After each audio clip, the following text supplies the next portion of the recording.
I think the privatization of media has had a less significant effect on the kinds of news stories that we see than the marketplace competition. Yeah. It's the fact that there are so many different news sources today, or would-be news sources that are competing for our attention. That's the thing that really pushes journalists and news outlets to think about which stories we're going to click on. I define a media storm in my research as being a sudden, high-level surge of media attention for some sustained amount of period of time, which in the media probably means a week or more. I don't think that we're seeing more media storms now than we did in previous decades.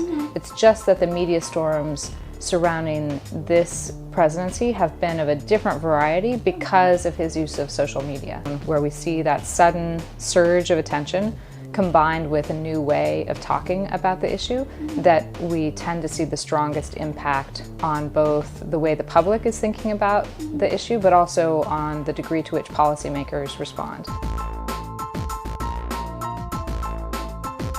The challenge is, of course, that when you have individual journalists who got into the profession because they really wanted to uncover important information for citizens and for politics, and they have either explicit pressures on them or even just implicit pressures to get more viewership, they're going to naturally, as human beings, tend towards those stories and towards those portrayals of stories that are more exciting, even if they're not as informative.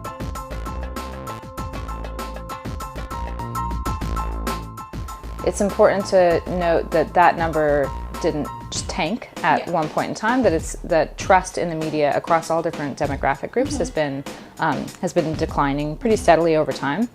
And it's also important to note that our trust in other government institutions, in Congress and the presidency and government in general, those trust levels have also been declining over time. And so it makes sense that if we're trusting government less, that we would also probably trust any institution, including the media institution, less, especially in an era where we have more political polarization among our elected officials than ever before. Politicians of both stripes, but I would say especially conservatives, have been very critical of the mainstream media. And so if you have a representative who you have an affinity for and who you voted for and who you care about, saying either the media is being too hard on Trump or the media is being too easy on Trump, that's going to seep into your evaluation of the media.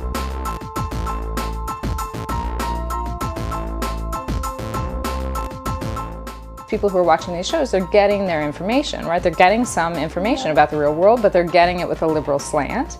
And the reason that it's so entertaining is that these people like Colbert and Stewart, they don't have to play by those made-up treehouse rules because they're satirists, right? Their job isn't to be journalists, and so they can say things that are entertaining. And John Oliver, because he's on HBO, he can curse and he can show inappropriate content, and of course that's going to be more entertaining. And as an independent, I would argue that some of the best journalism I've seen of late has come from John Oliver, that he does these really in-depth, detailed stories, and it's really a shame that he's the only one out there doing them, because they really do come from a liberal philosophy, right? And I think the pieces are great and they make wonderful points. And so wouldn't it be nice to have a conservative parallel who has a fact-based approach to this investigative journalism, but importantly, without the trappings of a journalist at the New York Times who really needs to play by the rules. A bill that's been proposed to the California legislature that would mandate news or media literacy in schools. And I think that, I don't know exactly what that would look like, but I think it's a really good idea. But again, I don't know exactly what that would look like. It's not as though there's an automated filter that you could put on to specify whether something is mostly true or mostly false, because it's entirely contingent on the specific item at hand, right?